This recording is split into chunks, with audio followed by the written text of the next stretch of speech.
All right. Here we go. We are live on the YouTubes. Let's go.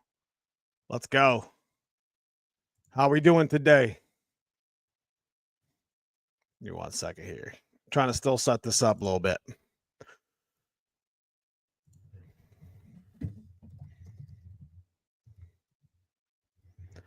What's happening, everybody? Appreciate you guys stopping in. Still trying to set this up.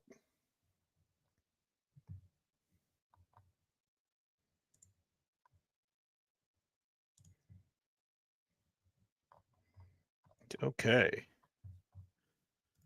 All right. I don't know why I can't hear this again. You guys hear me pretty good? I'm always doing a mic check. What are we talking about today? Well, in the thumbnail, main topic of tonight is what determines a streetcar.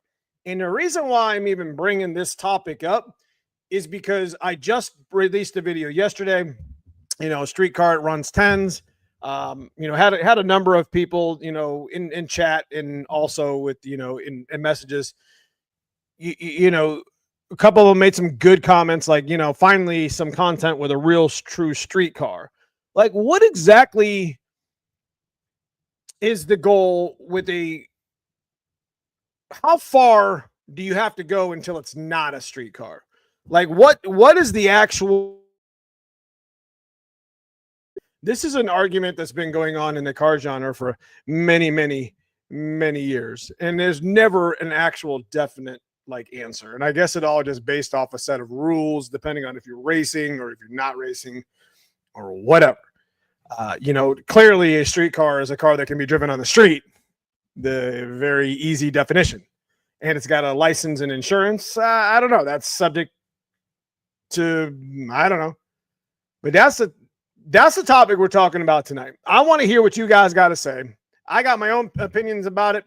But you know what? I'm going to leave them kind of off to the side for a little bit. I might chime in a little bit on what I think. But that's where our goal is for the blue car. And that's where our goal is with with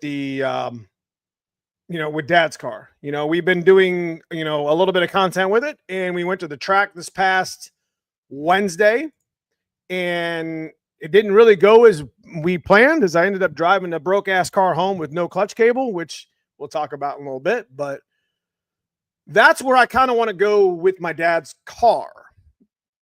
And I kind of have an idea of rules in my head that's going to determine what I think is a streetcar versus what I think is a streetcar, right? So that's the main topic of the night.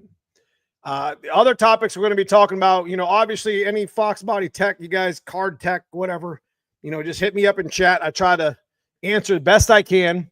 We're doing that goal setting for the super chats too. We're going to do that again. I think we did 5 super chats last week, and we'll give away a t-shirt or a hat. That worked out pretty good. I don't really make anything on that. It's just kind of a way to, make something different. I don't make it cool, whatever. I think we got a Hanlon banner we're going to give out tonight as well. It looks like we got a whole box of Hanlon banners, and we're getting a little bit low on McLeod and Tremec. So that's the one we're going to give away tonight. But we got a number of things going on with the, with the channel. As you guys see, we got a little content up. I think my man Pimp here, our guy Pimp here in the chat, Pimpavic. Yeah, he was just like, man, your videos are starting to be unicorn. It's just like, we're not getting any videos. But I told you guys, we've been busy, and I told you we're going to get back into it. We put out a pretty good one from, you didn't get a chance to watch the Thursday one. That was actually supposed to be out Tuesday. But again, things have just been super busy around here, and I love y'all. I appreciate you guys for being patient with what we got. And I do appreciate you tonight, for all those fathers out there. Happy Father's Day. Love y'all. Appreciate you guys being, part of the family.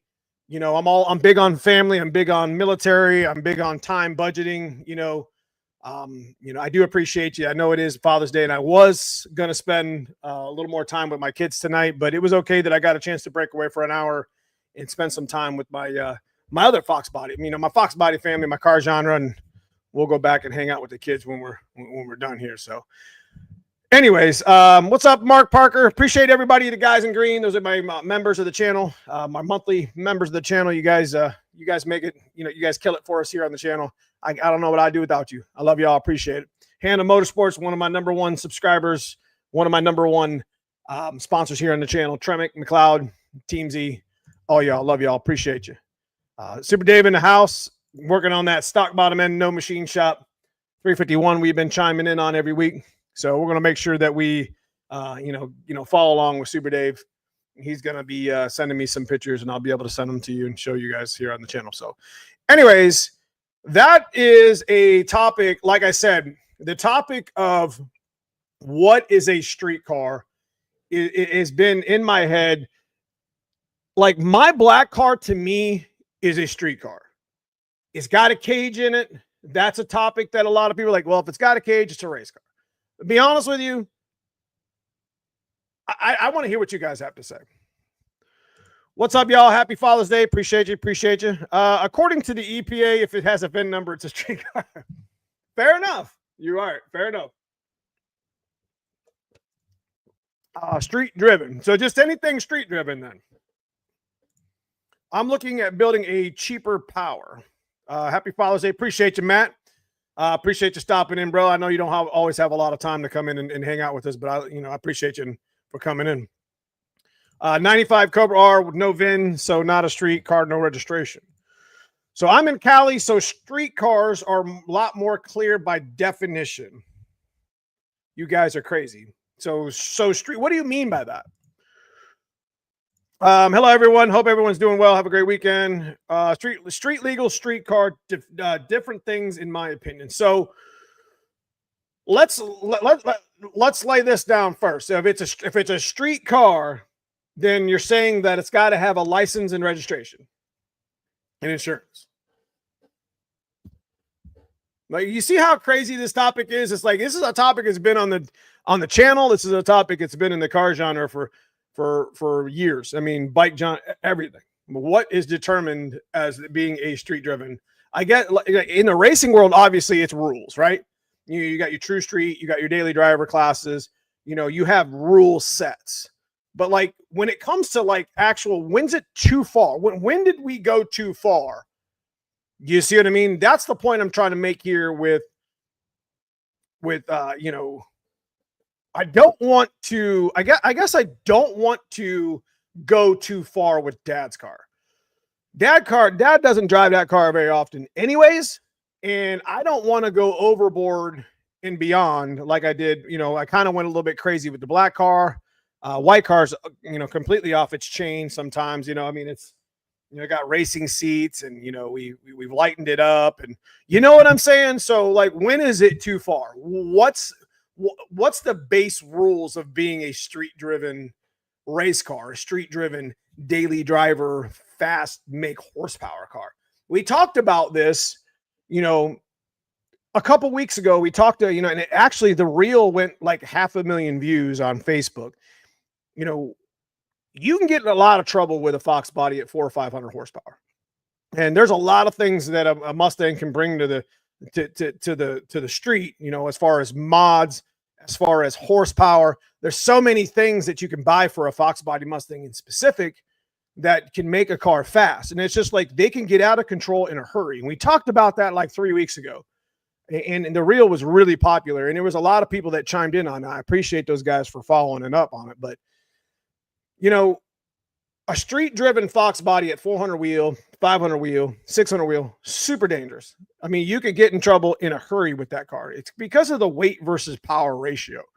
And I'm not going to get into the whole spiel about that. It just makes sense.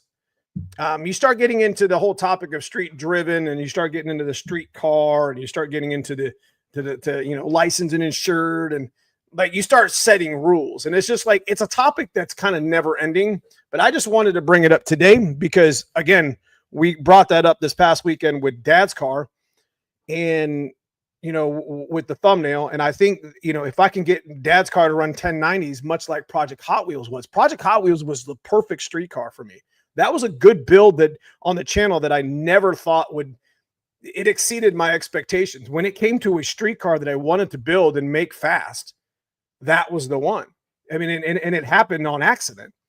Like, the car didn't have a cage. It didn't have an anti-roll bar. It was just a full weight GT. Like, there was no lightweight anything. We put a bone stock motor together, like legitimately a bone stock. It was the craziest build that we did. I think it was probably one of the more successful builds that we did on our channel. It had a budget little turbo kit on it that we kind of almost, Dad's car's almost the copy paste of what Hot Wheels was. And there should be no reason why that we can't make that car, the same thing. You know what I mean? So that's kind of what I was getting into. I want to hear what you guys got to say though. Robert Gowans, what's going on, man? Appreciate the $10 super chat. That is pretty awesome. That's going to go towards our 5 goal. I'm saying something that may not be daily, but has to be sensible. Pump gas and some drivability. So you start getting into the pump gas. So what I'm agreeing to is licensed, VIN number. I think somebody said VIN number. I think Super Dave said VIN number. VIN number, licensed, and pump gas. Those are some pretty good rules. A street car is simply that it's easy to drive on the road or enjoyable to drive on the street. Not something that is work to street drive. So always keep in mind though, miles per gallon with these cars though. So it may not be daily driven, it may not be street driven often, but it's all about miles per gallon. And if the car's at this point is if it's licensed, I mean, obviously you would insure something if you put it on the street. You put a lot of money into it, Haggerty, you got a lot of things. There's a lot of things that's been normalized in 25 years leading up to this that you can, when I went to insure my car, Haggerty asked me like, I don't know, 30 questions. Like how much horsepower does your car make? 1,000. Okay. Has it got a turbo? Yes. And they were asking me all the right questions that made me feel comfortable. Like I'm not selling their insurance. I don't really care.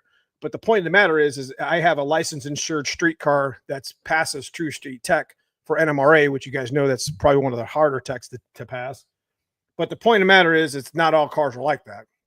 So Super Dave, man, appreciate the $50 super chat. Let's make it happen. I'm going to Jackson, Tennessee in September for make what happen. I must have missed them. We appreciate the content. I appreciate you, baby. Poor Matt in the house, man. Appreciate the $50 super chat. Happy Father's Day to you, man. I appreciate you so much. Like I said, I know you don't get a lot of time to get in here and talk a little car shit with us, but I appreciate it. Chris Lane in the house. What up, homie? See you in a few days. It's time to do some racing. You're absolutely right. We got the Magnolia stick shift race we're going to be talking about later on. We get to that topic. So street driven versus able to be driven. Interesting. Street driven versus able to be driven. That's a good one. If the car still retains all factory parts like steel doors, fenders, and full interior in a street car. So full interior is one, huh? I agree with all steel, all glass. But you start getting into the racing world and start doing ASAG, and you just open up a whole spiel of shit. Because, I mean, there used to actually be, and I think there still is, an ASAG class. But, a lot of the rules in racing over the years have really, some of these some of these races used to be like, small tire stick shift H pattern, come get smoked, you know what I mean? Off trailer, we don't give shit. We're gonna have some fun, bang some gears, break some parts. Now, I mean, it's like, some of these classes have like 30 rules, and it's just like, you have to, check mark every one of them. And it's, I guess that's just racing. I guess it's a good problem to have if you really think about it, because racing has gotten so normalized. I guess normalized is a bad word to say. It's gotten popular again. You're starting to see radio racing come back around. You got events. I mean, there is something you get in where you fit in. I was talking to Skylar Hardy today in Tremic chat, and Dan Watts, we're going to wish Dan Watts a safe drag and drive, as he's out right now. Our good friend here, SVT Dan, on the channel. It's all, send him prayers and make sure he does well. I know he's going to kill it. He's going to do well. He's got a good crew, man, and John Valine. So I think they're going to do pretty well out there. and sick, the sick week drag and drive. That's a tough thing to drive. That's a tough thing to do with your car. And, we wish them the best. So anyways, yeah. What'd I miss? It should upgrade full 6-point. Guess I'll find out soon enough. Dyno tomorrow, drag and drive on shorts. The cage makes it safer to drive on the street or the track. I agree with that. I agree. The cage also makes so putting a cage in your car, it's not just the safety part of it. You could add a cage to your car. The funniest shit happened with my black car. When I put the cage in, I got a cheap competition engineering cage kit from like $250 from like Summit Racing, right? I suck at welding. I mean, I don't, but that stuff should all be tigged in, man. You know what I mean? That stuff should be done by a professional or somebody who really knows how to TIG weld well. You could MIG it in and get it all kind of set, but nonetheless, Mike, I'm the dumbass that put the cage in my black car, and it's one of the reasons why it's a pure street car now. It's got removable door bars, which is kind of cool, but my kids have to crawl over the damn bars in the back just so they can get in the seat in the back. But the point of the matter is, when I put the cage actually in the car, and I want to leave that up, it not only made the car safer, even if it might not be the best cage, but it also made the car roll out faster. So let me explain. Putting a cage in your car and adding weight, you would think would go slower. But to be honest with you, and I'm going off on a tangent here, we were talking about streetcar stuff, so I want to come over here and talk about this real quick. Putting a cage in your car will actually make your car go faster. And let me explain. It actually stiffens the car up and makes, when you match things like anti-roll bars and cages and subframe connectors, you literally make the car straight. You burn a lot of ET and you burn a lot of time. And that's one of the things we're going to be doing with the white cars, taking a lot of the travel out. We may even mess with the bar angle and some radials later on in the year and try to, dip into the 850 range. But the point of the matter is you put a cage in the car, not only is it safer, but it'll make it'll make it roll out. It stiffens the chassis. So there's not flex in it when it's starting to leave the line or when it's starting to, pick up horsepower or pick up speed or whatever. You guys understand that? So there's a whole physics behind it, I guess you want to call it. So it's not just the safety part of it that I want to complain or talk about. The only thing my car is missing from most consider a street car, never worked since I bought it. Still, I don't know. Oh, AC. And we don't even have AC. We have roll down windows. That's my AC. I know. Brutal tell me all the time. They always tell me down there in the South, but come on down here and be in 120-degree weather and see if you don't need AC in your car. I'm like, I agree, but where I'm at, my AC is my window down, my window crank. I always thought it was drive there, race, and drive home legally. That's a good one. And like I said, there's like our buddy SVT Dan right now is out racing the drag and drive. I think the drag and drive shows a considerable push towards what a street car, and I know there's a lot of really kind of radical cars out there driving thousands of miles on the street. Matter of fact, there's this guy that raced, his name's Guido. He's a really fast stick shift car. I think he actually drives that down from Canada. It's crazy. The car's super fast, mid 5-second car. If I remember, it's like a bottom 8, mid 8-second car. He drives it from Canada. It's like 6,000, not 6,000 miles, but it's I don't know. It's a lot. It's a lot of hours, and it's the coolest shit. It's a really cool story.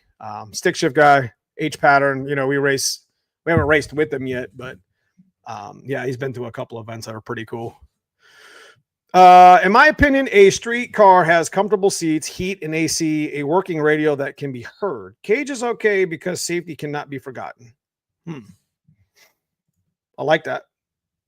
Good, because I don't have an SN95. A great example is you drove dad's car home broke and trailered the white car. White car is pushing close to non-street car, in my opinion. You're correct. I agree with that. White car is still it follows and it has all the true street rules. It's got the diaper, and it's got the cage cert. It's got the racing seats. It doesn't have a back seat. You know, I can drive the car anywhere. I put a set of tires on the back. I'm not going to drive slicks to, 2 hours to Columbus. I wouldn't have a problem as long as I knew there was an E85 pump on the way there. Car's still streetable as hell. But I mean, faceplate transmission takes a little bit of, it takes a little bit of finicking, to get used to on the street. I wouldn't worry about the clutch. I wouldn't really worry about anything on the white car, but nonetheless, it's a performance car. And, when we talk about performance cars, sure, it can be driven on the street. I just drove it right before this live stream to put it in the garage. I drove it, 5 miles, warmed it up, got it hot, made a little hit in it on the street. I mean, nothing crazy, 2-3 pull, just to make sure you shake it down. I mean, the worst thing you can do is let a car sit, right? But nonetheless, the black cars basically where, a lot, my dad's car, my black car, I want them to literally run the same number. I'm pretty sure the black car is going to smoke the blue car anyways, with that 393 once we get that thing finished. But we don't know that. We don't know that. I'd like to make dad's car a Project Hot Wheels 1099 car and, pretty much not get kicked off the track, but, do it without putting an anti-roll bar. Y'all see the football I put in that thing? I'm going to air that shit back up again. We stuck a football in the spring. I don't know if you guys seen it. But, yeah. Let me pull up the actual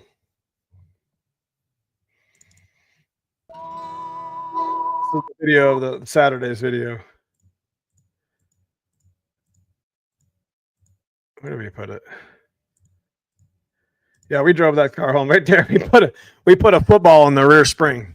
Like we've done that for years. It actually works. It works pretty good. It works pretty good. Don't lie.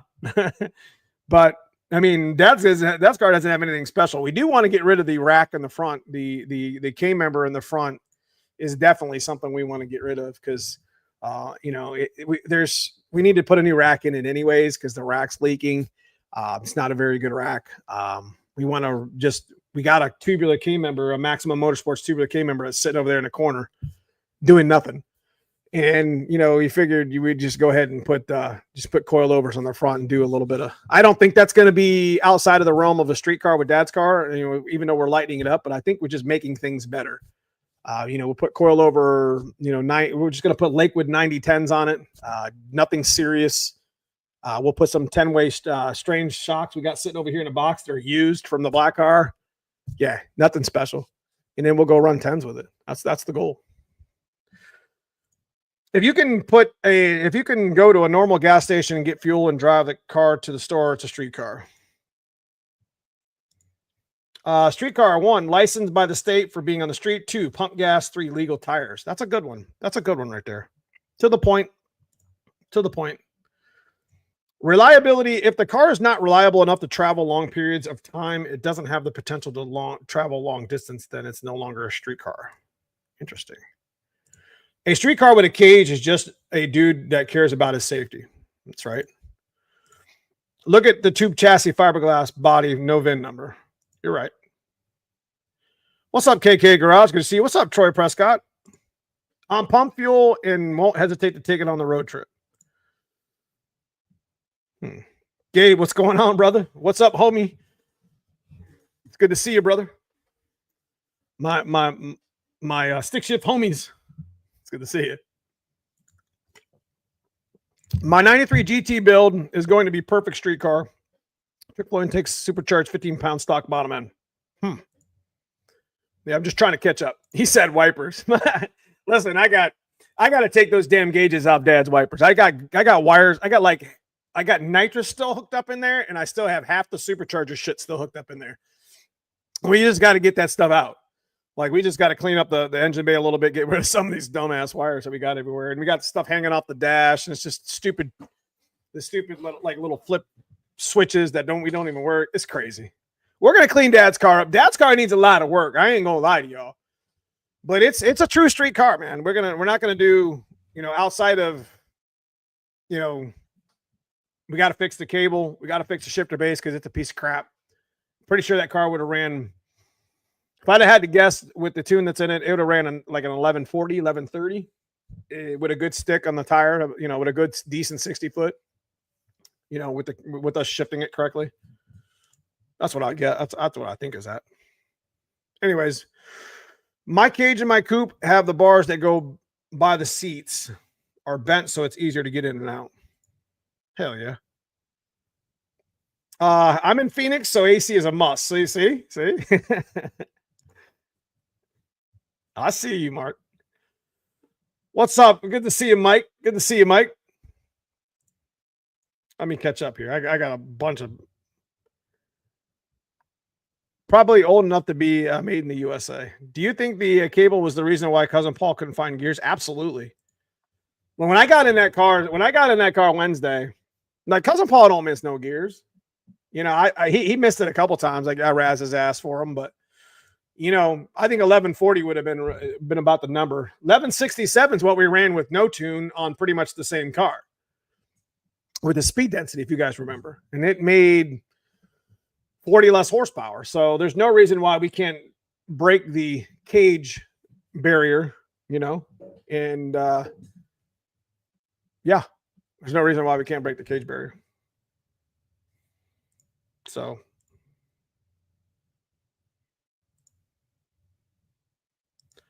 I think we messed the goal up. The hat t-shirt goals ends in 4 minutes. I was supposed to change that.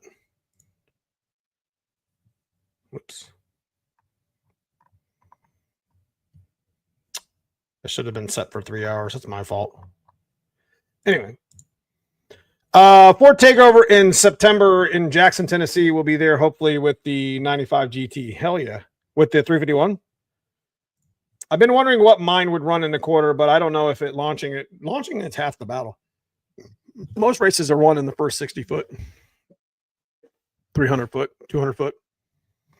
It's not very often you see a car get driven around. I mean, it happens, but usually it happens right around about the 600 foot mark. So anyways, we're going to continue talking about, and I'd like to hear what you guys have to say, you know, what determines a street car. So in my opinion, you know, and I'm going to kind of leave I'm going to leave my opinion out of it right now. Like I said, what I've heard that I agree with a lot is a VIN number. Super Dave said, license, you know, a handful of you guys said license, insured, pump gas, street legal tires. I agree with that. Even though I ride around on slicks, but you know, the black cars on the street, you know, on dots.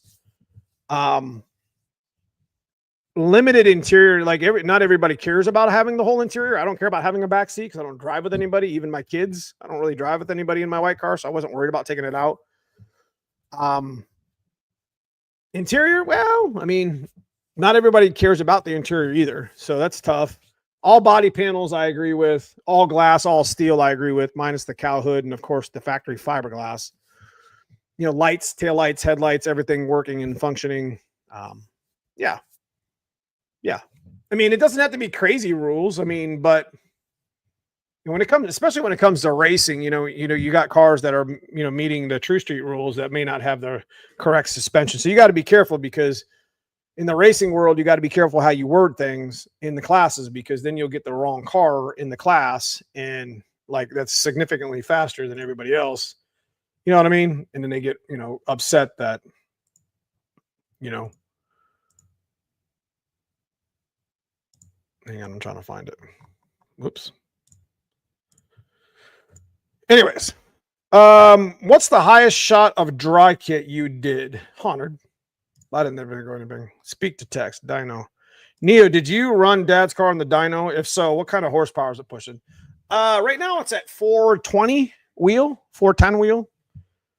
When it was on speed density, it was like 375 or something. So it makes probably 40 more horsepower than when it did. And it's a lot safer.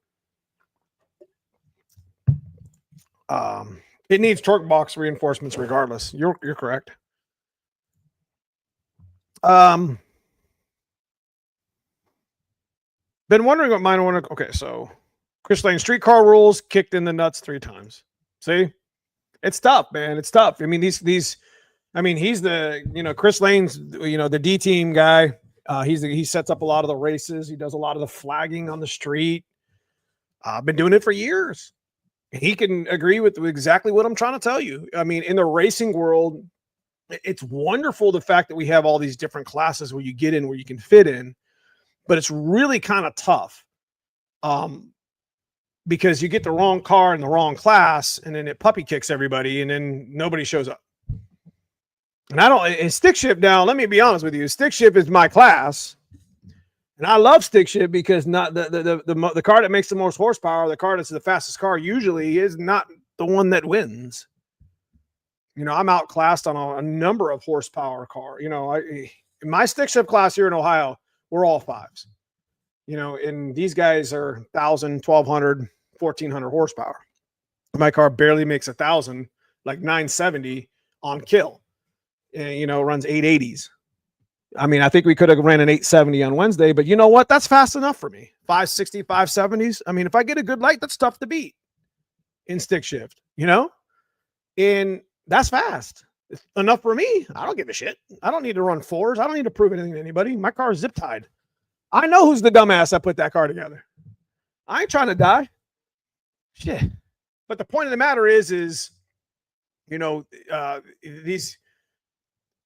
what determines a street car has been something that we've talked about for all these years. And, you know, I'm not here to razz anybody's car or razz anybody's class or racing or whatever.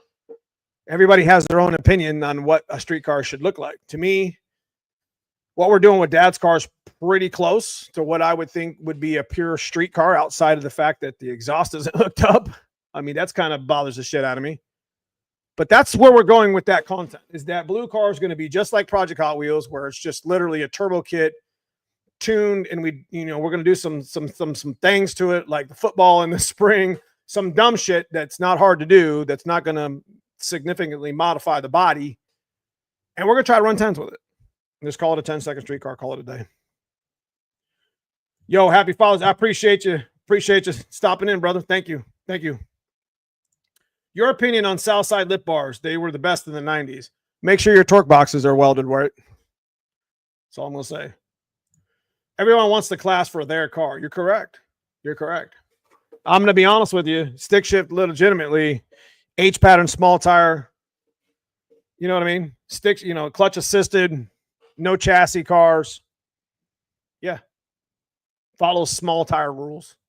That's pretty much always been the, you know, and that, you know, no four links and, you know, factory style suspension, whatever. I mean, stick shift is never, I mean, you can get those sportsman stick shift cars out there and they just kill the game. You know what I mean? Registration, insurance, legal, and ability to travel good distance on the highway. Mine's capable of 9s with AC. Roll cage doesn't matter for safety. Like I said, roll cage will make your car go faster, even though you're adding weight. Zip ties and Amazon part. Ain't nothing wrong with zip ties, bro. A lot of them. Some of these cars are out of control. I know some of the classes are. I agree. That's why I like to run what you brung, bro. I appreciate that, Matt. Please make sure you guys all check that. We will be giving away, thanks to Super Dave and Ford Matt, we are going to be giving away a t-shirt. We met our goal twice actually over, but we're going to be giving away a hat and or t-shirt like we did last week, straight from 417 Fox. So big thanks to Mike Johnson at 417 Fox for being our merch guy. I'm pretty sure the last winner, I don't remember who won it last week. I'm pretty sure they got their merch already. So I was sent a shipping label, so that must have happened. Even bought a couple parts. Yes, sir. I appreciate you, KK. I've tried to grow with it, man, but every single class forces the old 9 to 5 out of the most part. I'm headed back to index racing, unfortunately. Nothing wrong with that. There's nothing wrong with that. Racing, look, real recognizes real. Racing is racing. I ain't going to knock nobody who drifts their car. I ain't going to knock nobody that runs in a circle. You know what I mean? Dirt track is cool as shit. There's a whole nother world. Like, I have a friend of mine that we bought the triplex from. You know, we've been doing some real estate, right? I bought this from my buddy Mark. And let me tell you, he's like, I don't even know why you're drag racing. He's like, circle track's where it's at, bro. And that's where and that's where I kind of got a little bit of their payout ideas. Like, you know, I'm trying to do what I can do with stick shift the best I can, right? With Tremec and with McLeod and with D-Team and no prep and stuff like that. And the dirt track guys, like when you come to race dirt track, you get paid back so far. You know what I mean? Because there's so much good sponsor money on that race. Like, it's important. Like, I think a lot of the races, I'm not talking about being entitled. I'm not talking about, hey, show up and you get your money back type bullshit. You got to earn that stuff. But the nice thing about dirt track racing, there's a whole nother world about it. And I've never even been to a dirt track race, but there's the way it's very intriguing. I'm almost afraid to show up to a dirt track race because I'll be like, I can do this shit and start building a dirt track car. But you can, they have class rules and, you get paid. Anyways, my buddy Mark says, you get paid back so far. It pays for at least the fuel in the weekend, even if you placed like 10th and shit. I thought that was pretty cool. And that's what I'm trying to do, the stick shift. I'm not trying to take all the money from the winner. I'm just trying to make it so other people can win a little bit of loot and be happy with the fact that they showed up to bang some gears with me. You know what I'm saying? Because you never know what'll happen in stick shift. And that's what makes it so wonderful. So, in my opinion, the class is crazy.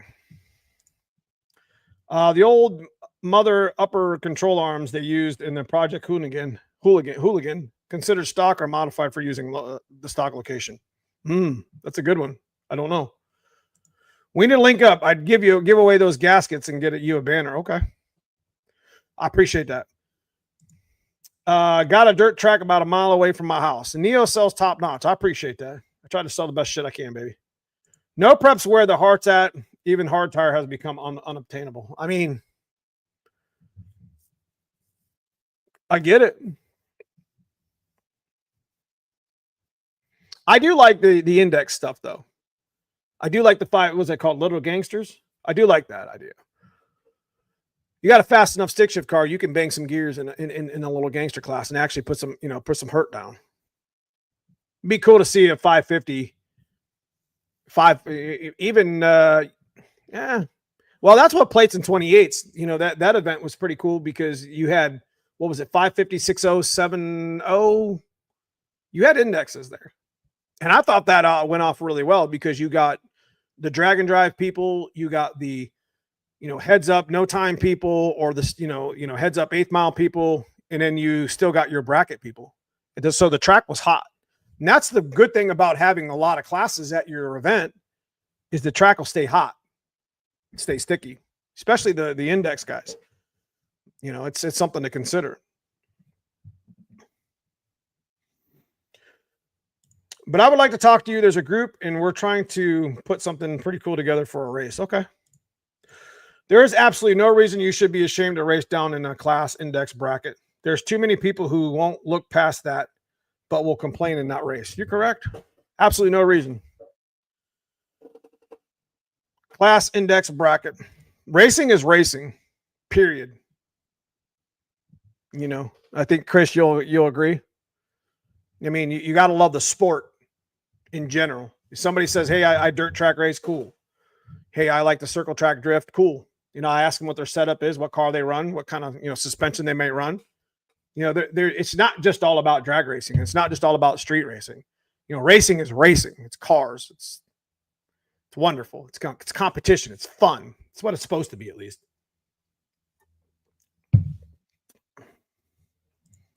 Get back your gas money and entry fee, and I'm good. That's what I'm saying. So the last stick shift event we did with D-Team at Kunli, we won that. There was only 4 cars there, but all 4 of us were 5-second cars, and all 4 of us made 4-digit horsepower.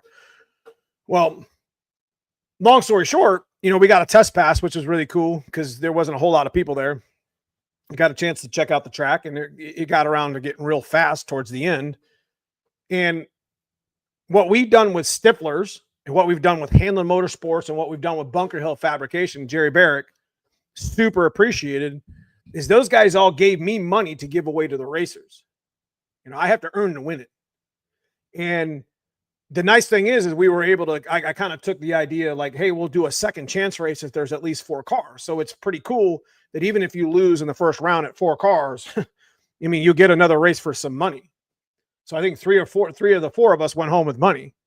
And a lot of that was sponsored money because I think Hanlon Motorsports sponsors the winner at like $400. not including the $100. So, I mean, I won 800 and there was 4 cars. I raced twice. I think the runner up, they won 300 plus the runner up money, which was another 200. So John Askey won $500 for racing twice and losing in the finals. You see what I mean? So there's something there. And then of course, more cars that show up. Like if there would have been 10 cars, that pot would have been nice. I mean, it would have been like a, $1,400 pot, for what, 3 races in a buy. I mean, that's what it's all about, man. If some of the racers can go home, you may not win the whole pot, but if there's a free second chance race and or money on a runner up or both, then it doesn't make so much for a bad. It makes it still fun because 3 people are going to get paid. You might be one of the 3 people. That's kind of cool to me. That's really cool to me. Totally build a midget car. No way. Race dirt track for 10 years and you better have a lot of money. That's what I was told as well. And I'm by no means crying, just saying it ain't my budget anymore. I got it. I get you. And wheelies are fun. You're right. Wheelies are definitely fun. So it's definitely a topic that, we've been talking about for about 40 minutes. Streetcar is, what determines a streetcar. And if you're watching this as a podcast and you're watching this after hours, I would definitely like to hear what you have to say in comments. It is what it is. I want to know what people have to say. I mean, it's not something that we're going to change. No matter what your opinion is about a streetcar and what my opinion is about a streetcar, it don't matter. You know what I mean? Because somebody's going to think different. And that's okay. Because if you hear the same thing more than once, more than twice, more than 3 times, being like dot tires, pump gas, license, VIN number, that's the type of stuff that sets the precedence. You know what I mean? Interior optional, body panels. Well, I mean, depends on what you're doing. 12 cars raced for 10K Saturday and 5:30, free entry. Crazy. 12 cars and a 530 index, which is what? What is that? 8.0? 8.0 and a quarter? I think 530s are, that's not even 8.0. It's like 825. It depends on what kind of car it is. Yeah. I mean, our car is capable of 50s and 60s on a radial, but you're not going to do that at a no prep. Not on my car, at least. Yeah. 530s is crazy. That's a good index. I'd like to see it be 550s, but I think that would be too slow for some of the cars. Like, I think 530s is a good number because a lot of no prep fast cars that I've seen over the years have been like a 495.0 car in small tire. I mean, if there was ever a draggy to be shown, that's some of the numbers that I've seen. I'm not going to say who they were. But yeah, I mean, I think 530 slows it down just enough to where those folks in the small tire or even in the second chance can get turn their cars down enough to where they can run a consistent 530s. That's a tough class.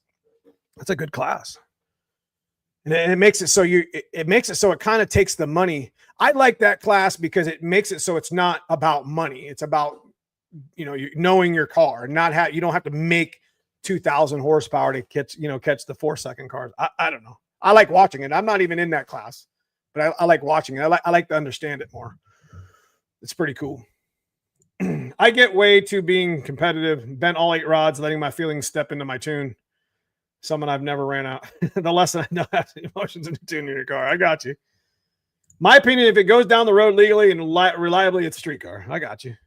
Some people, that's just the way it is. Just build your car the way you see it. You're right. 100%. And that's the way we are on the channel. I got Dad's car that's like the epitome of budget / street car. We got the black car that's been modified quite a bit, but it's still like a higher horsepower, highly modified street car. And then you got the white car that's kind of a performance / class car. So we got pretty much, we fit the bill on a lot of things here on the channel. And none of them are going to, catch a car show award. They might get looked at and laughed at, but I don't really give a damn. We have some fun with them. But you're right. That's 100%.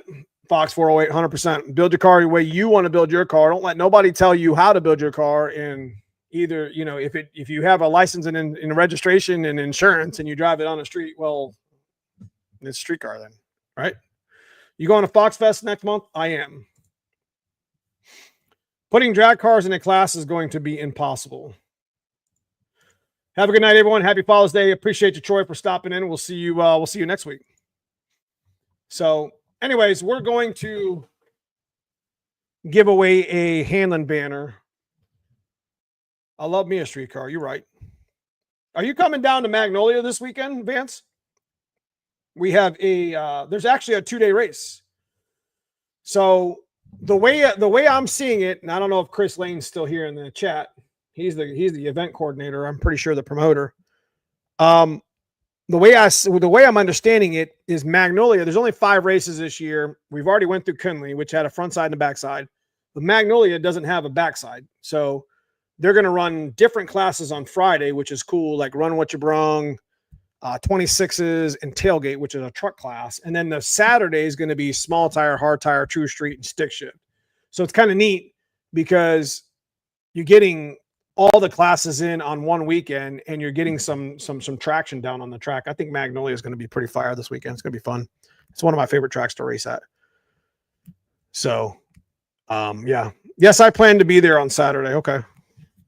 What's up, Roy? Good to see you, brother. Happy Father's Day. Hell yeah.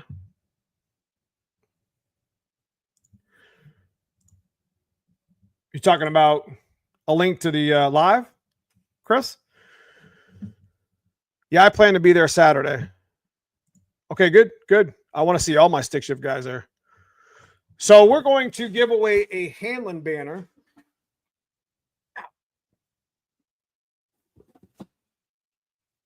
Tonight. So big thanks to Hanlon Motorsports, 5-speed stick shift, elite distributor. So we're going to be giving this away tonight. And yeah.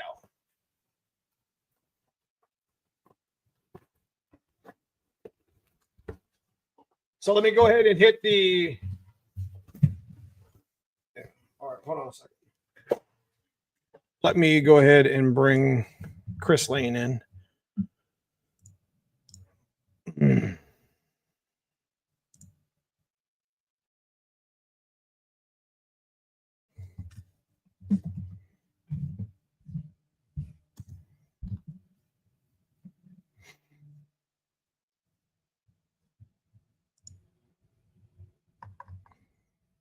I don't know why it's doing this to me.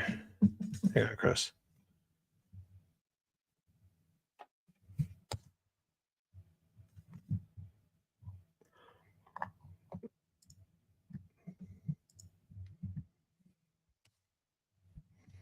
I don't know what's going on right now. You guys see me? Am I still online? I'm going to try not to be a duck. You're not going to be a duck at all, bro. Not at all. Hey, Neo, the internet says that using a 550 horsepower clutch disc will not work in a 450. They say it will slip and damage the flywheel. That's not going to do any of that. I used a AutoZone disc on a Spec 3 Plus pressure plate. Worked out real well. Same with the center force. I used the center force dual friction clutch, and yeah, I don't know what they're talking about. So anyway, what else do we have on the docket? I just sent an invite out. The 393 stroker Fox Motor City Fox Fest. So we will be going to the Motor City Fox Fest. I'm not sure what car we're going to be showing up with. Most likely it'll probably be the white car, but we got to get the black car finished, and running. So we're hopefully having that running by then. My son's got to go to Vegas because he is lifting in a lifting tournament in Vegas. So that's the same week as Motor City Fox Fest. So I got to have my shit together before we even leave town. It's on the internet. Must be true. You're right. I figure the track will be halfway decent since they are running Friday night. It will be. I checked the black car out last year. It was at the booth next to you. Yes, sir. It ain't nothing special, man. My car, listen, my black car ain't nothing special. I built that shit the way I wanted to build it. You know what I mean? It is what it is. It's going to have a badass little motor and it's going to sound pretty good and we're going to have fun with it. And it is what it is. So while we wait, let's go ahead and hit that. Oh, there we go. What's up, Chris? What's up, brother? How we doing? What's up, brother?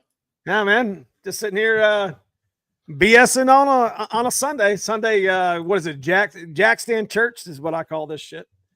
What's that mean? Well, I'm always telling everybody to get their cars off the jack stands and mine's sitting over here on the lift. Oh, I get it. Get their shit. So everybody, this is Chris Lane. He is the promoter, event coordinator for D Team. Hello. He also works, you work with Street Racing Channel pretty close. Yep. You also work with, a lot of the folks in No Prep. Yeah. Prep, yeah. no yeah. prep. Yeah. So, my primary job is I work for Street Racing Channel full time. So I travel pretty much every weekend with them, filming, helping out, and stuff like that. That's awesome. So go ahead, Chris. Tell them about this weekend at Magnolia. Yeah, we could do that. Oh, let me pull it up here, actually. So this weekend is obviously No Prep Mania. Yes, sir. We've been doing this event for technically 12 years, 6 years. No. We've actually been doing this event for at least 11 years. So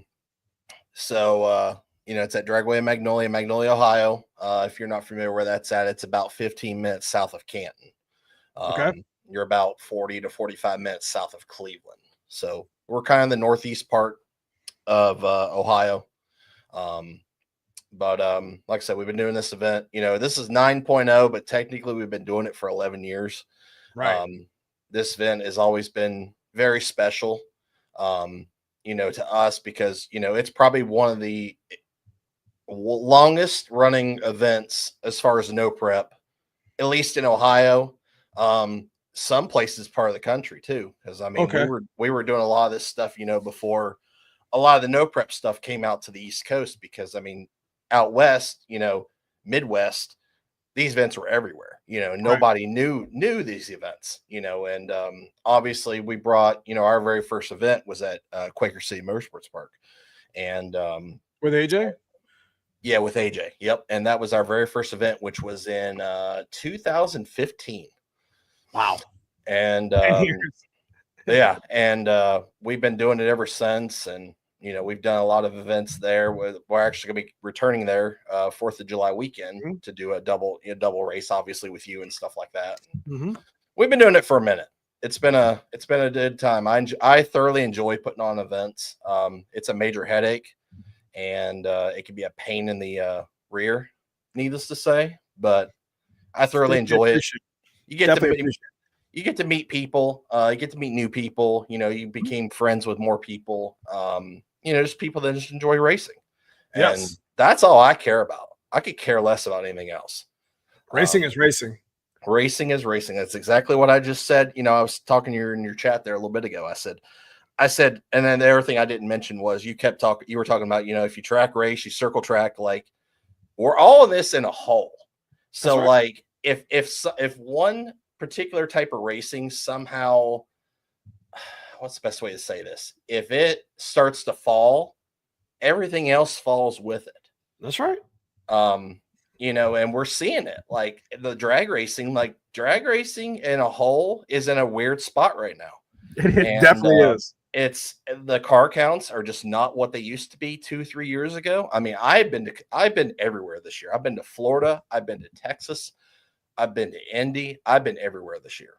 And everywhere I'm seeing right now is a downward spiral trend, unfortunately, which it sucks because I hate to see that. Right. And there's a lot of races now than there were 5-10 years ago. So, and the cost obviously is going up, for more people to get out and race and stuff. And obviously, I think that has a little bit of a factor to do with it as well. But I hope for the best, and we're going to continue to keep doing this till I ain't able to do it anymore. But right. That's all there is. Sorry, I got on a tangent there. All right, no, man, you're 100% right. I mean, those people that follow no prep, those people that follow prep, it doesn't matter what kind of racing that you do. Let's be honest. We build these cars, we modify these cars. We like to race them on the street, red light to red light, or we race them on a flashlight in the middle of some back alley somewhere, or whether we're at a radial prep track, some bougie shit in South Florida. Yes. Doesn't matter. Racing is racing. And it's just like, it's in a weird spot. Yeah. And I hope for the best. I mean, there's people out there that's trying to change rules, trying to change classes. Obviously the little gangster stuff's going on. It's big. Obviously this weekend was a little bit wishy-washy because of the weather and stuff. So right. I'm sure that had a lot to do with the attendance and stuff like that this weekend. I mean, 10K, 12 cars, free entry. That's sick. Yeah, and then there was we lost 3 cars from Friday night. So Friday night had 15 cars and a 200 entry, and it was 100% payback. So and I do know that the Little Gangster series at Beach Bend, I know they have 53 cars already pre-registered. So I think at the end of the day, like there's 50 cars already pre-registered. Like they'll probably have about 70, 80 cars. Jeez. So that's good for them. Obviously Saturday will be another free entry 10K to win. So at Mags? No, it'll be at Beach Bend. Oh, again. So they're doing that 5:30 again on the green. Yeah. So, no, this is Speed Promotions, which used to be No Prep Kings, Street Outlaws, all that that yeah, they worked with them this year to do a 2-event series.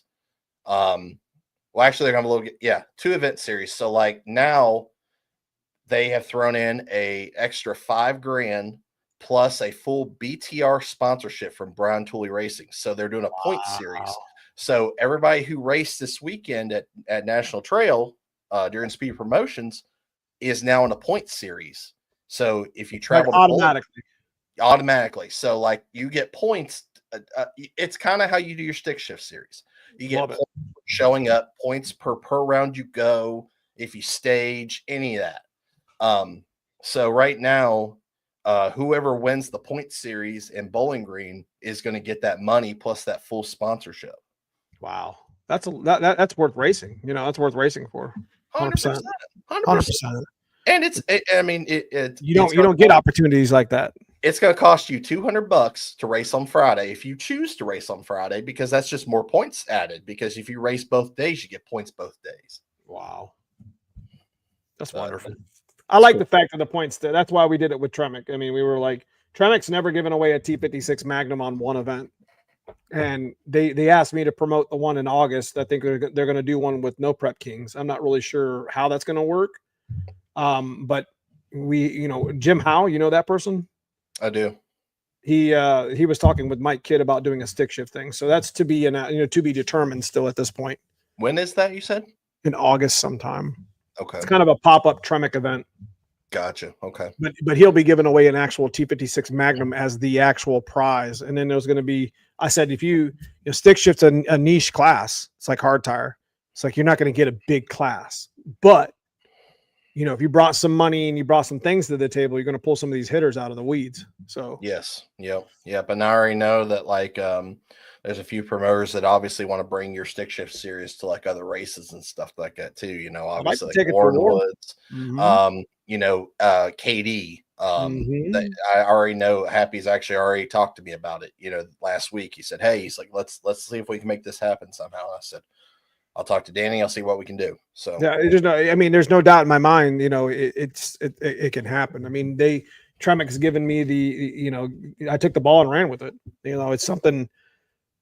It's something that it's not all stick shift racing needs to be on a radial on a sticky fly trap. I do something a little bit different than we still get down. We'll still go to those radial prep. I mean, I got to change my suspension, but I don't care. Yeah, that racing is racing. I like to dabble in all that shit, Chris. 100%. I do too. Not just in the ditches. Yeah, exactly. Yeah, So it makes you a lot different than a lot of people. I mean, there's only there's very few select people that's it's diehard. yeah, It's all they breathe. 100%, 100%. Um, it's Whatever I can bring to the, and whatever I can bring to the no prep, with Tremic. I mean, I'm pretty sure, Mike's my kid, I'm pretty sure Tremic's happy with what we do. I mean, we're, what you guys do with us, and it's just, it is what it is. I mean, we're going to continue to do that. And if we take that shit, not global, but we take that shit national, like go to some of these, super race events. And it's like, hey, look, you guys can win a transmission if you go here, here, and here. You know what I mean? Even though it's just a term, we don't give a damn what you do with the transmission. Just just tag us in it. If you sell it, waffle it, whatever. What are you going to put on your car? You know what I mean? So you sold the transmission. What are you going to buy? I'm going to buy a fuel system and a set of shocks and struts. Perfect. We don't give a damn. We don't care. Yep. So 100%. Yep. All right. So we got really off a freaking topic. No, man, that's racing. That's okay. That's okay. I appreciate you, man. I appreciate you coming in. Yeah, no problem. Yeah, so obviously, like I said, we've been doing this for 11 years. It's a good time. This year is actually a little bit different. Obviously, this track normally runs yearly. Some things happened at the end of last year, and the track ended up shutting down. Due to nobody taking it over. We were given the option to take it over, and we ended up didn't do that. So we decided to just keep running our events the way we do, and we reserved 2 weekends out of the year to do our stuff, and that's what we were going to do. So we're going to do a 2-day event, which we've never done a 2-day event before, also, which is new. But in regards to the surface, so the surface has not been touched since October of last year.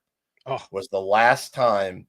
I don't even know if any glue was even sprayed down the last race that they did. Oof. So the track is as green could possibly. I'm already taking boost out of my hold on. It's not going to be anything like any other event we have ever done there. No. That's scary. First and foremost, I'm scared to death. But 2, I like it because then it gives a lot of the guys who, may not be as fast. It gives them that advantage. Yes, traction. Yep, surface. Yeah, just like the street.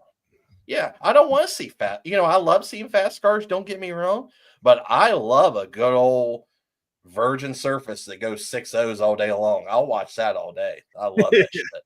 Yeah, love that you're shit. right. You're right, and that's exactly where we're going to be at. Yep. Yo, I got a question. I'd like my turbo, my stock foxbody. What all do I need? I like to turbo my foxbody. Got a bunch of stuff up on the channel, brother. Go ahead and check that out. Go ahead, Chris. All right. Yep. So, like I said, Friday starts our race. Gates open at 3:00. Our driver's meeting will be at 7:00 p.m. on the dot, no matter what. So, if you don't make it before 7, that's Friday. Sorry, that's Friday night. Yep. First round's going to start around 8. And hopefully it gives some people time to get out of work and stuff like that, that want to come and watch, some Friday night racing. We're doing a run what you brung class. Now, our run what you brung class. What's up, Jesse? Is not technically run what you brung because I did limit tire size. So it has to be anything bigger than it has to be a 29 or bigger. So they can't test. Exactly. So has to be on has to be on a 29 or bigger. So no foxbody is going to fit a 29 without a big tub. What? Yep. So maybe the run what you brung class is a 250 entry, 100% payback. And then we added a 26s class, which has been very, very popular at a lot of other events. So 26.85 is the limit, no matter what. That's a 200 entry, 100% payback. And then we also added a tailgate class. So anything that has a factory tailgate that folds up or down is considered a tailgate. So there's a couple station wagon cars out there, that has it that technically it is a tailgate. So, or a pickup truck, anything like that. Yeah, so that's our Friday program. Let me get my second one up here. There we go. Saturday. Saturday. The big day. This is the big day. Yes, obviously. Saturday, gates open at 1. Drivers means at 6, and first round is at 7. We are stick to those times. No 5-10 minute delays. It'll be ran off the time it is. Oh, this is gonna be so fast. Saturday starts out with small tire. Vickers Performance Transmission small tire. That is a $5,000 to win guaranteed. If 2 cars show up, we're paying $5,000 no matter what. Just saying. Just throwing it out there. Let's make sure that doesn't happen, because that puts a nice hurting on not only the track but the actual promoters too. Guys. I might be walking home. I might have to sell my car at the event if that happens. Be safe, Jesse. It's good seeing you, brother. I appreciate you stopping in. Have safe travels. All right, go ahead. Sorry. But anyway, yep. So $5,000 to win. It's guaranteed. No matter what, $5,000 is going to be in our pockets for whoever wins that event if we don't have enough. But we will, no matter what.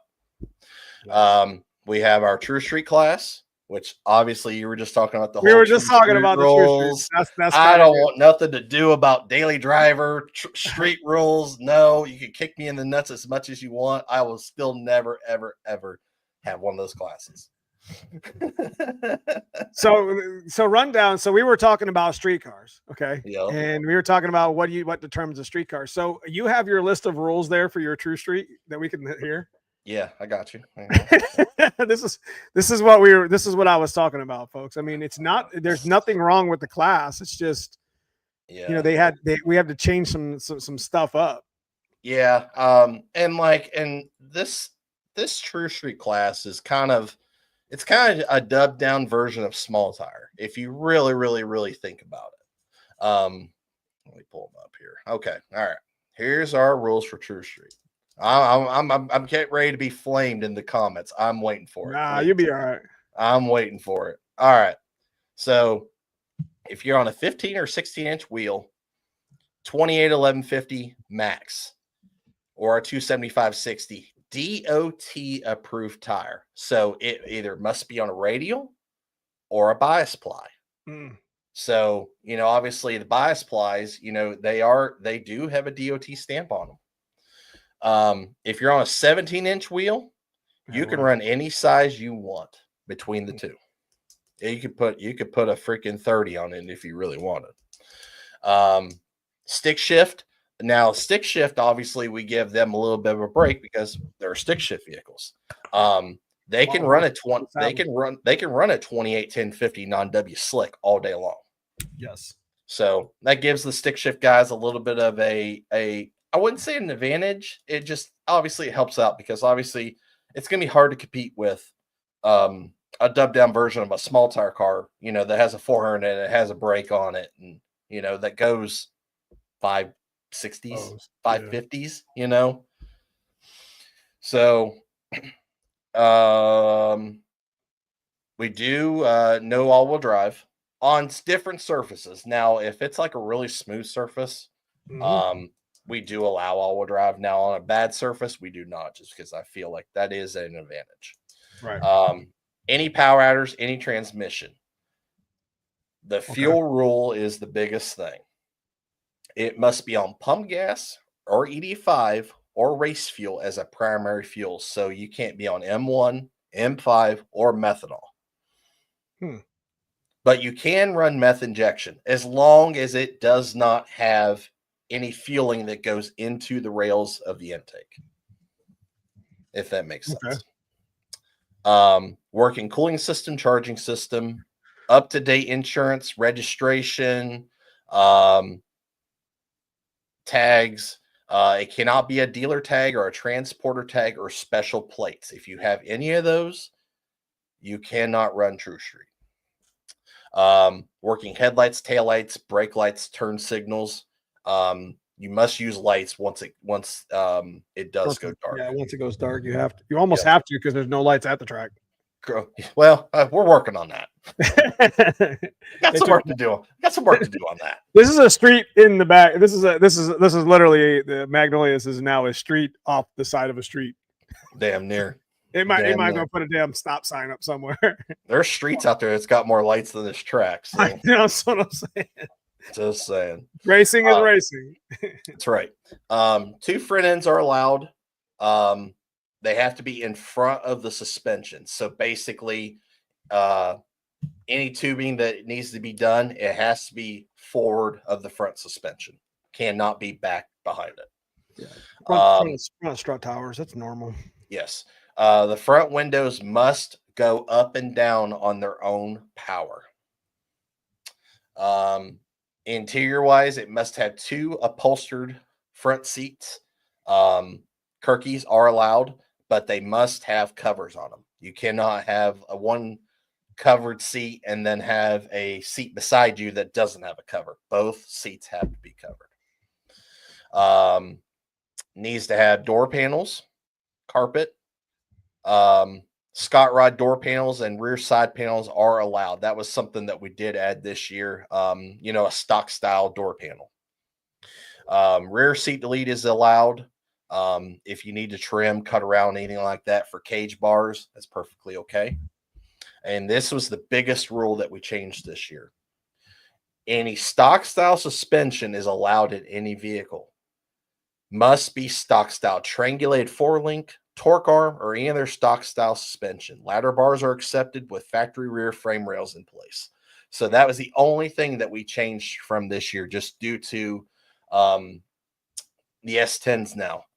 Nicky Bobby makes a completely bolt-in 4-link suspension for that vehicle now. Okay. And I do know a lot of S10 guys that are going to 4-link because who wants to mess with cow tracks every event? It is the biggest pain in the butt you could ever imagine. When Billy finally puts 4-link on his truck, it's going to be a game changer, and we'll all be so happy that we don't have to mess with cow tracks anymore. I understand that. So that was the biggest thing that we changed this year. It must have all body panels. Aftermarket hoods or front bumpers are allowed. That's the only 2 bumpers that are allowed to be aftermarket. You have to have everything else as stock. No adjustable tuner wings or weighted wings. So if you have a wing that's looks like it's got about 500 pounds of lead weight in it, I'm probably not going to allow it. I mean, if I pick up on your if I pick up on your trunk and I can't pick it up, nope, not happening. Yeah. So let me ask you a question. So you see that in chat, I want you guys to understand that this is where kind of racing, the true street class, and especially no prep and making a radial go down a no prep is difficult feat in itself. And just to watch that that stuff is pretty crazy. But going with the topic that we've been talking about all night long, I would like to hear what you have to say, Chris, about what do you think determines a street car when it comes to racing? I'm doing that. Okay. Understood. Y'all see that shit. He don't want to hear it. I don't even. Honestly, like the basics. Obviously, if it's tagged, insurance, that shit, working lights. Yep. I mean, as long as pump gas, E85, race fuel. I mean, all that stuff's available to go buy. I mean, there is race fuel pump. There is race fuel pumps, absolutely. And I'm pretty sure somebody told me one time that there are somewhere in this country there are methanol pumps somewhere. Maybe at like a commercial station. I don't know. That's just what I heard, and that was from a pretty good source. And I'm gonna say rest in peace, Cali Nate, because Cali Nate's the one that told us that. His cars were so fast. Yep. So. He's a good dude. I know you asked No Breed's Garage about antique plates. Antique plates are fine in that. It just can't be like a dealer plate. And there's other plates like special plates and stuff like that. Like that's as long as it's not that. Antique plates and regular plates, that's perfectly fine. That's cool. Yep. I think your mags is going to be really to fire this weekend. I think we're going to have a good time. I think so too. I'm really excited. Every time I go to mags, it's just packed. Yep. At truck stops, they have methanol pumps. Interesting. Really? I did not know that, bro. I have never seen a methanol pump at a truck station. That could be real. And I've been to some truck stations, trust me. Sweet. But like I said, then we got Hard Tire.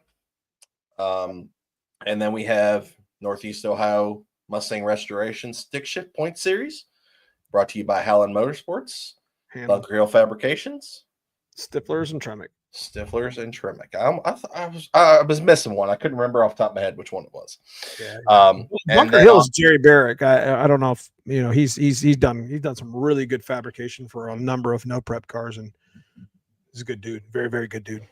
Yep. And then obviously we have your Second Chance.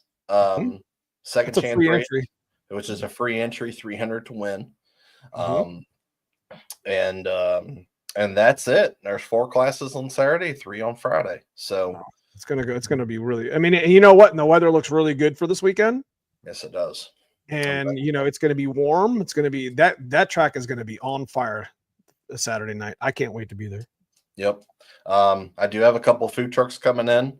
There is camping allowed overnight. That is perfectly 100% free. All you have to do is just buy your 2-day event or band at the gate when you come in on Friday. So if you plan on staying the night, Friday into Saturday, you just need to buy that 2-day band. You're good to go. Love it. I hope to see a lot of stick shift guys there. I mean, we put a lot of work into it. You know, I know that they didn't, you know, there was only 4 that came to Kunle, but I did that on a Friday. And I know Saturday, you know, Fridays are kind of tough for people. And, you know, racing is racing, but, you know, it's not that I didn't want to start the series on a backside. It's just the fact that, you know, I thought that would have been, you know, a little more desirable, you know, but yeah, I think I was a little bit wrong there. I don't know. The weather was wishy-washy too. I mean, it said it was going to rain. I knew it wasn't going to rain just because I'm a weather nerd and I watch all the weather bullshit. Can't rely on the weather. That's right. Yeah. I mean, like look at this past weekend. Yes. Saturday they were calling for a rain out the entire state. And I think every track in Ohio canceled except for National Trail. And it only sprinted one time at 6:30 p.m. Wow. So wow. It's tough. Like this year's been the worst as far as the weather. I mean, there's been so many tracks that's had to cancel this year for events. Like tracks are hurting. I'm telling you right now, tracks are hurting this year. I guarantee you by the end of the year, we'll probably see some places probably going to go away because there ain't too many guys and gals who run tracks these days that's going to be able to take a hit like they have this year. Right. It's going to be like, it kind of reminds me of COVID time. It's exactly how COVID time was. Yeah, it's gonna be tough. I just think that there's so many races everywhere that it's you know, you just get in where you fit in. You know what I mean? Yep. And it's getting to the point to where some of these other races are starting to come back. Like, you know, NMRA was not a big deal, but it was. It gave the Coyote class. It gave a number of class specific cars. Now they can go to South Georgia Motorsports Park. They can go to Rockingham. They can go to, you know, Bowling Green. They're putting these same similar exact events on, and it gives them a reason to, you know, to show out. So racing is racing. You can't hate it.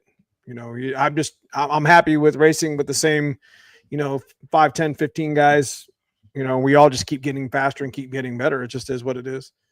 Yep. You know, I'm real happy with what Tony's done with his car, you know, with the White Cracker. You know, his car's fast as fuck. And it's just like, you know, I look forward to, you know, seeing him bang some gears out there and no prep. You know, he's got that car dialed in really well. You know, got my buddy Casey Lee coming out soon. You know, I'd like to see Tyler Garlock. And I know he's on a mission right now with his automatic car, but he's coming back out with stick shift. And then just a number of other people, Chris Markham, myself, Kinter, you know, Cody Hartman, just John Askey, just to name a few. Vance Cooper's got a super fast 170-mile-an-hour Cadillac. I mean, come on.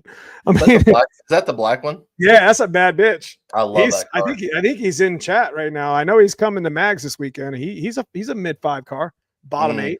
I'm gonna be drilling over that car when it's in the front. It's bad. It's a bad bitch, man. There's a lot of really good cars, man. There's a lot of good cars, and you got Mike McCoy, possibly coming up from the south. I know he likes to race with us in Ohio when he can, and when he's got time and his family's got time to race with him. That's a real dude. That's a real good dude right there. I consider him a good friend. He's a true race sportsman, true gentleman. One of the coolest things he said was at national trails, he's like, I won't come. I don't go race without my wife and my family. He's like, we race as a family. And he's like, and he was telling me, and I actually shot it on film. And he's like, my wife and my daughter, I think he puts his parachute together. He's like, because they want to see daddy come home. So that's really cool, man. That kind of hit me in the feels. I was like, damn, that's cool. But just outside of that, he's a true sportsman, and he's a good, he's a good friend of mine. Yeah. Gabe Large. I love Gabe. He's a good dude. He came out. And these are OG people. Kinter, Gabe Large. I mean, those guys are all pro street guys from like the early 2000s. So these guys been banging gears for 25 years. This shit is life, man. This shit is life. So that's him right there, Vance Cooper. That's the ass into that caddy right there. She got a fat ass right there, boy. I'll be excited to see it this weekend. Definitely. Well, I appreciate you popping in and clearing that up for me. Yeah, absolutely. Yeah, we're looking forward to it. Like I said, just work with us. Like I said, we have a lot going on, stuff like that. But we're gonna have a good racing, and we're gonna have a good time. I'm pretty stoked. I'm a little nervous. My anxiety may be a little bit through the roof right now because I'm kind of working on some stuff right now, trying to iron some stuff out. Getting everything that I need. But you'll do well. When come Friday, I'll be locked in. Well, if you need something, you know where to look. Yeah, absolutely. I always know it. Hell yeah. Yeah, I can't wait. I look forward to working with Happy and probably Jeff and working out some details for 25, 26. I know Mike, I know Tremick. I mean, I can't speak for him, but I mean, this is 4 years in a row now. So I wasn't going to do it this year, and it's just in my heart to continue doing what we do with the class. I mean, we're just going to up the ante every year. You know what I mean? This year we got some money for the pot and we changed it up a little bit. And I appreciate you guys letting me kind of run with it a little bit. Next year we'll just get a little bit more money in it. Maybe we'll get some more stick shift guys. Yeah.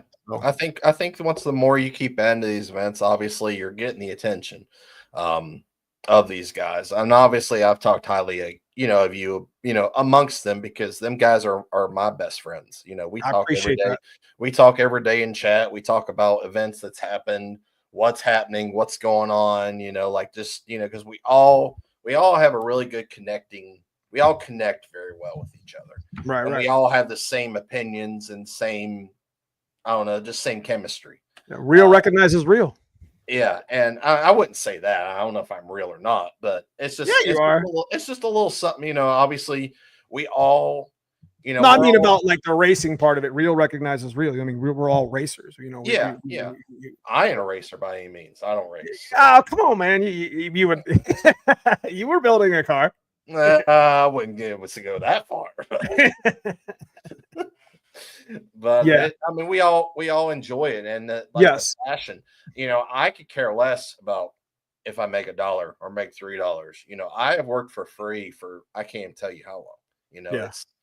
I've done it for years that way. Obviously, it's nice to have something because all the work that you get put into over the years, and every day in and out trying to get your races promoted, get this done. Obviously, it takes money to especially like when MAG comes around, because at the end of the day, any cost that we have to go get, that's out of our pockets. So we're kind of like throwing money in the wind and hoping that the net downstream is going to catch all your money. And yes. I can tell you right now, it does not do that. No. Yes. So, I appreciate you guys. I appreciate you putting in a good word for me. I mean, we're going to definitely work with, I think we need to take this more of we'll take it out of Ohio. We'll go down, we'll set it up in War in the Woods. I think we'll set it up at KD. We'll come back to Rewind. Clearly, maybe something at national trails, and maybe even something a little further south. I don't know, or east or west. Maybe go over to Illinois or some shit over to Muncie or something. I don't know if they have anything, or maybe even Milan. Maybe we can go north with it. You know what I mean? And you kind of be like, hey, if you want to win this transmission, and then, you know, and like $1,000, you know, I would like to get to the point to where I can do 1,000 on the pot, do the exact same format that we got going on right now, but have more money for the winner, more money for the runner up, and more money for the second chance. That way, if you travel, even if you get that second chance money, at least you get that diesel money back. You know what I mean? Yeah. Yeah. And it's not a loss. So yeah, you're not off the trailer in one hit. Yeah. 100%. 100% agree, man. You're kicking ass. You're trying. I mean, and there, you know, a lot of people just want to go through a race and they don't really care, you know, how the race is at the end of the day, and they're lining their pockets with whatever they got out of it. You know, like you're trying to grow. You're trying to grow that class. Obviously branch it out a little bit further, you know, bring more sponsors in, obviously bring more to the table to bring these guys to race. Yep. It's definitely a lot of respect.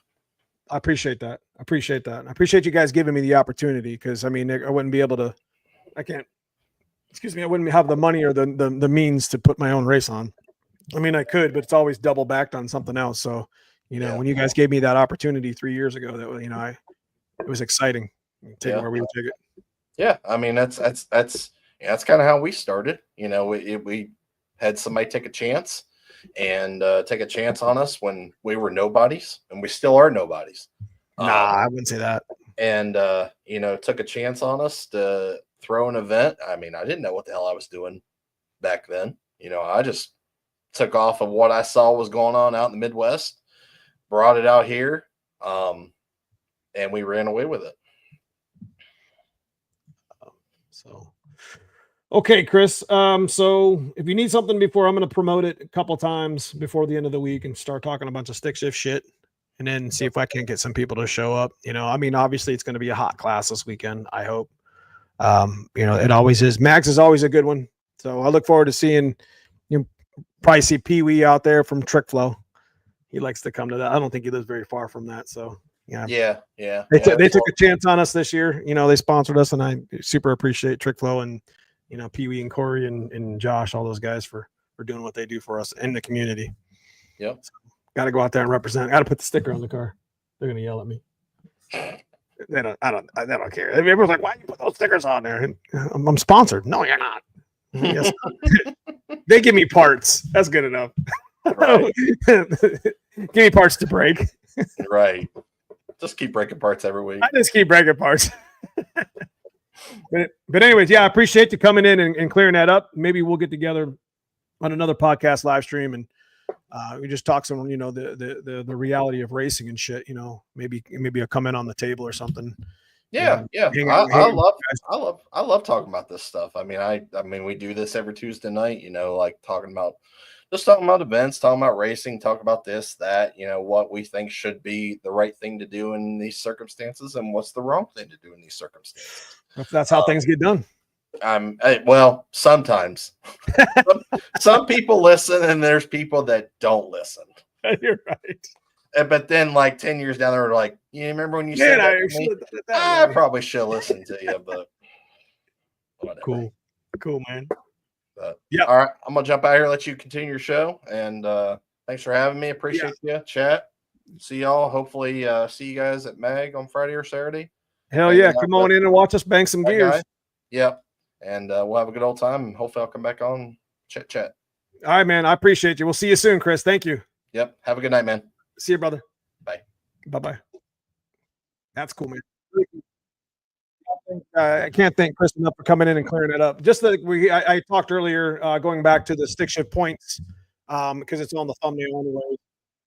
Talk about, but I'm kind of glad he came in and cleared it up. So what you did with it is it just made it different classes on Friday and made it so you couldn't really test the surface, which makes it nice. Nobody gets an advantage for being an extra day. So we do have a banner to give away. I do appreciate. We got us a couple of things to talk about, so we're not done yet. As long as you guys are cool with me being on a little bit later than normal.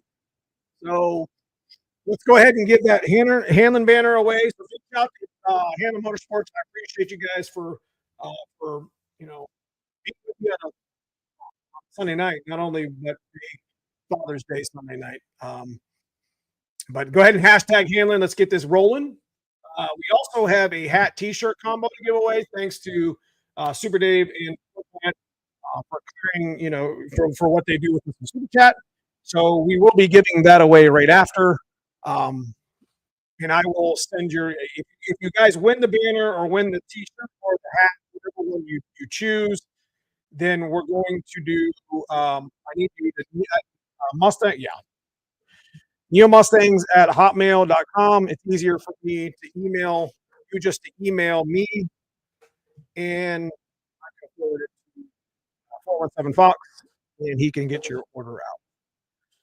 We'll do a hashtag handling for the banner. I do want to say a special shout to Robert Gowans for the $10 super chat. Once again, Super Dave, $50 super chat. We will see you in Jackson. Let's make it happen. I'm trying to make that happen for sure. The forecast of me going to Ford Takeover this year is pretty good. Unfortunately, things didn't work out with the coaching scenario. I was really hoping to be able to coach my son this fall, but it doesn't look like that's going to happen at this point. That kind of opens the door up for a couple of racing events. Ford Takeover, Ford Fest with Tremec.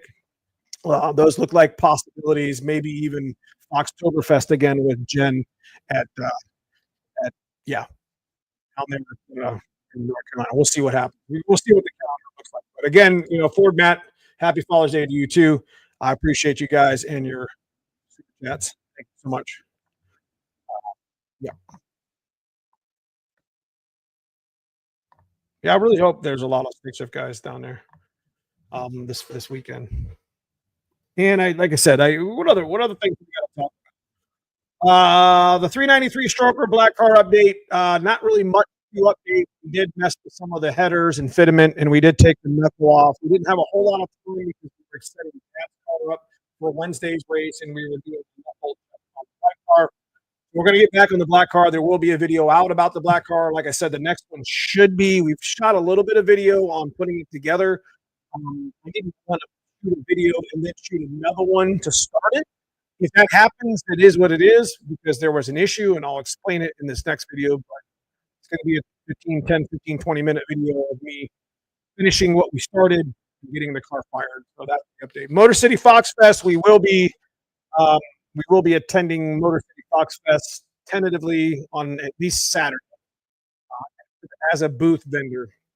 Worst case scenario. Like again, I didn't realize that my son I have to go to Vegas for a lifting competition with my son, but I really, that's one of my favorite events to go to. It's a good hard parking event, and I can park my cars and see some of my fans and see some of my subscribers. And I love y'all and I appreciate you guys for traveling. So I think I got to do what I got to do to get to that event. So yeah, 10-second streetcar. That's where we're headed. We'll be doing a whole another video about Dad's car this week on what we broke and.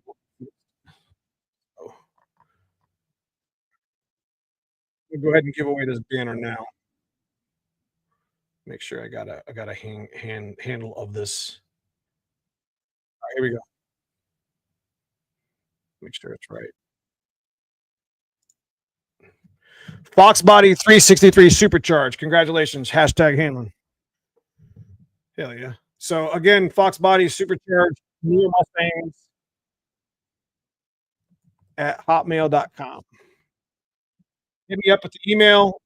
Let me know your name, your address, so I can send this banner to you. And we are also giving away a hat. Either or. It's not both. It's one or the other. So we're going to be doing that as well. But 10-second streetcar. Let's talk about that real quick. We already talked about the 6 points. We brought Chris Lane in, who is the promoter and the race coordinator for D Team, and works with Street Racing Channel. Yeah, they do a lot with the D Team stuff. D Team Racing is on Facebook. You can follow some of them. You can follow all my point series there. You can follow it on my Facebook. Long story short, 10 seconds. The 10-second goal with the blue car, what we were talking about earlier, and that kind of was the spawn of what determines it a street car. What's going to be, what's going to be too far for us. We're going to talk about that in our video this week when we fix it. What's going to determine where we're going to stop? Like I'm going to bring back the Project Hot Wheels and the whole idea behind that build. I want to be able to reiterate that to new subscribers that don't know about Project Hot Wheels. We're going to do that whole motor build video again, that whole car build or whatever, because it was probably one of the cooler videos that cars that we have. Yes. Anyways, yeah, congratulations, Foxbody 363 Supercharged. So we're going to give away a hat and or a T-shirt right now. I know I've been rambling for about an hour and 35 minutes. So we're going to do hashtag. We're going to do hashtag 417 Fox. So might be a little bit too much, but 417 Fox is the person who does our merch.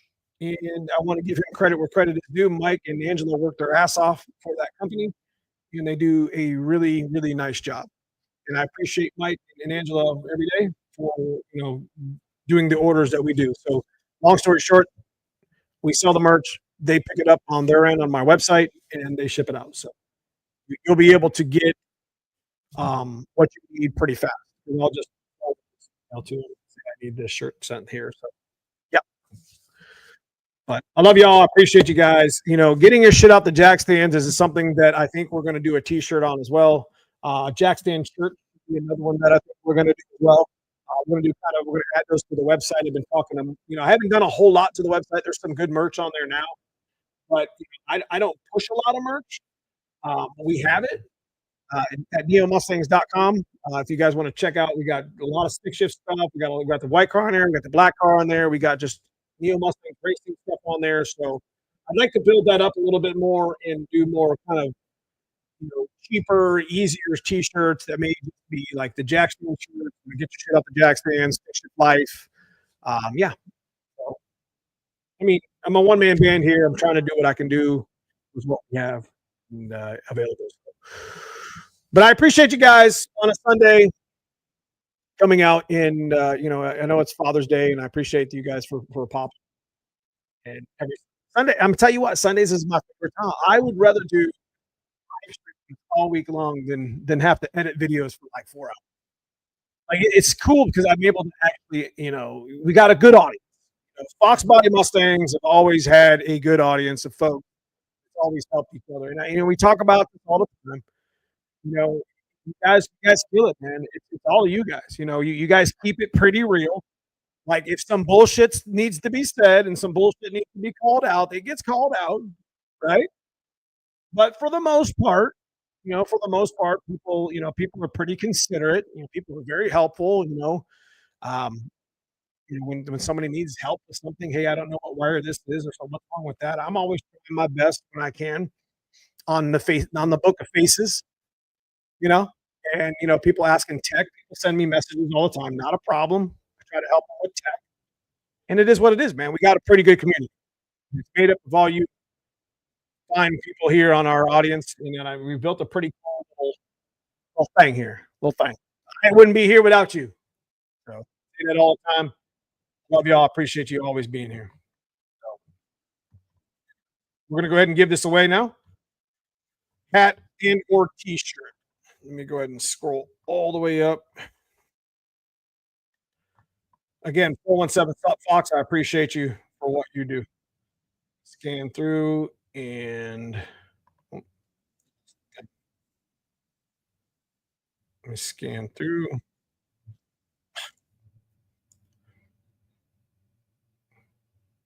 And the winner is David Smith. Congratulations, bro. So, neomustangs@hotmail.com. Email me, David Smith, and we will get you out and order a T-shirt or a hat. That's kind of new. So, where that kind of spawned from, guys, is the fact that we do like a goal. You can set goals on your live stream, and if you get 5 super chats of like $5 or $10 or whatever, it basically covers the merch. I think that's pretty cool. It covers the merch and somebody can win a hat. based on the super chat. So I think that's pretty neat little thing. There's also like a contributor thing. Who's number one right now? 65 SP, Fox, Jim or Willie, Matt Hopkins. So you get like experience points. And I think this starts this Adventures with Super Dave. Man. I mean, YouTube's kind of changing it up a little bit. You know what I mean? I'm back to putting front springs in. Hell yeah. Mark Park. That's who that is. That's number one. Number two is Notch Fox. Sweet. That's really cool, man. That's really cool. Anyway, I popped in late. What's up, Nick? Good to see you. Sean, in the shop installing my Father's Day gift, AFR gauge. Hell yeah, man. Who's in the shop right now? Working on their car, listening to old Neo talking shit. I love you. I appreciate you, man. I appreciate you. Oh, yeah, I can find. I appreciate you guys every Sunday. You know that. It makes it so fun. Yeah, I don't think you guys fully realize it's this. You know, I try to answer as many of the questions, and I try to put as many people up on the screen as I can. You know, I do miss folks there, but I try to be as courteous as possible. You guys are giving me time. I'm going to give you time. You know what I mean? I'm building the 351 again. Why are you building it? What do you mean again? I thought you was almost done with it, Dave.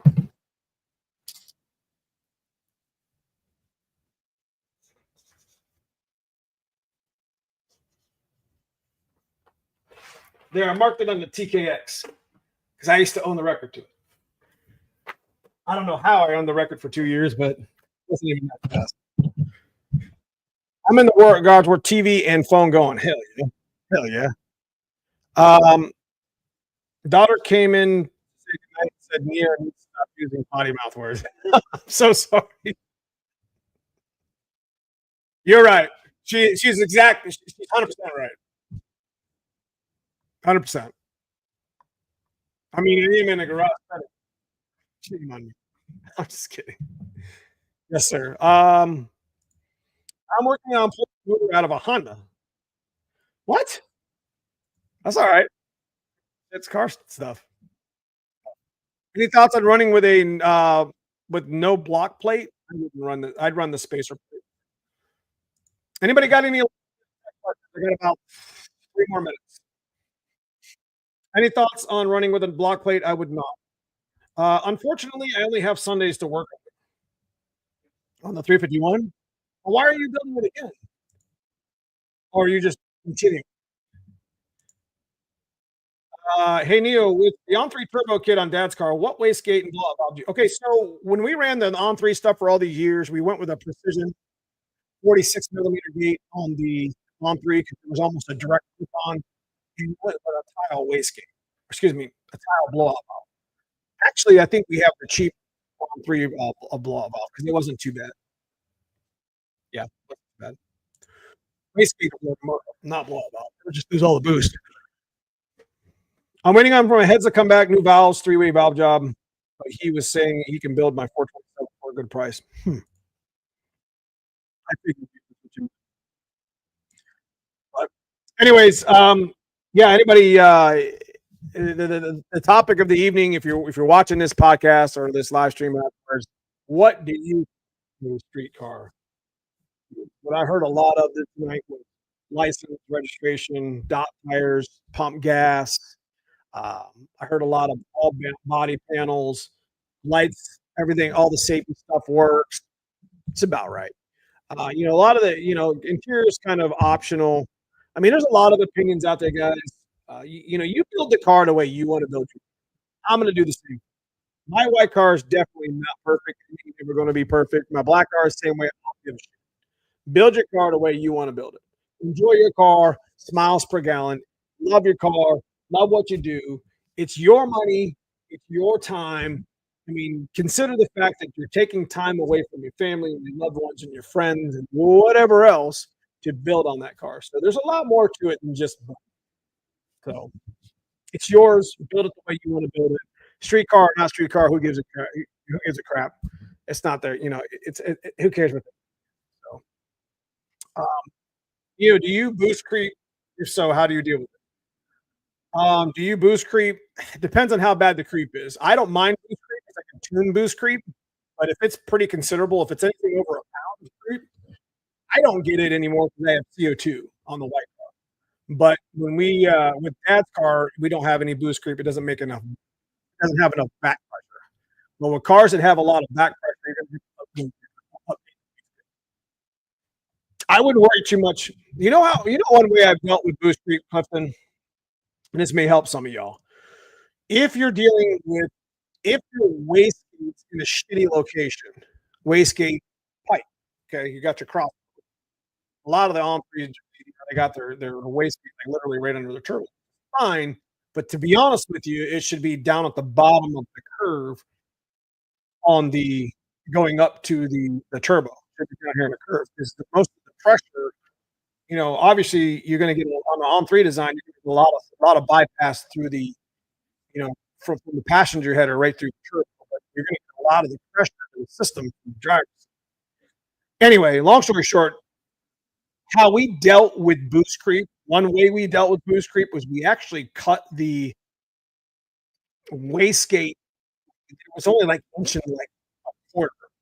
You know what I'm talking about? The diameter of the wastegate pipe. Did was we opened up that wastegate. And this is in my advanced techniques of on three stuff. I did a video years ago describing this, but we actually opened up the wastegate hole. We put like a 2-inch or like an inch and 7/8 pipe in there, inch and 3/4, inch and 7/8, and then we welded the precision gate flange onto that. So what it did was it opened up. It didn't bottleneck boost pressure at that spot, and it did help with creep quite a bit. Actually, kind of leveled it out a little bit. That helps. So basically, we made the wastegate location bigger. You know what I mean? As long as it was a 46 millimeter gate, you shouldn't have a problem. Hope that helps. Is a spool okay to be on the streetcar? Eh, I don't mind it, but it's a pain in the ass in my black person. Anyway, but anyways, guys, I appreciate you guys for listening to me ramble for an hour and 45 minutes. Happy Father's Day to you guys. We got a couple videos. We haven't even shot any videos this week. We got to talk about Dad's car. We got to fix Dad's car. We got to try to get it out on the track again on Wednesday. We got a race coming up Saturday, so we'll be shooting that video footage, and we're going to be back in the black car. So we got a lot of things to do this week. I'm excited to get busy. This is race week, so next Sunday we'll hopefully be chiming in with hope to see some good sticks of guys there on Saturday. But I love y'all. I appreciate you guys for sticking it out this long. Congrats to the winners of the banner and the shirt and the hat.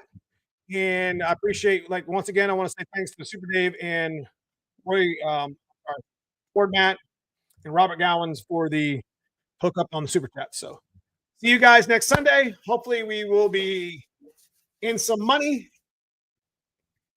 Keep the car straight, smiles per gallon. Get the car up to jack stands. Let's get it done. Love y'all. See you soon. Have a good week.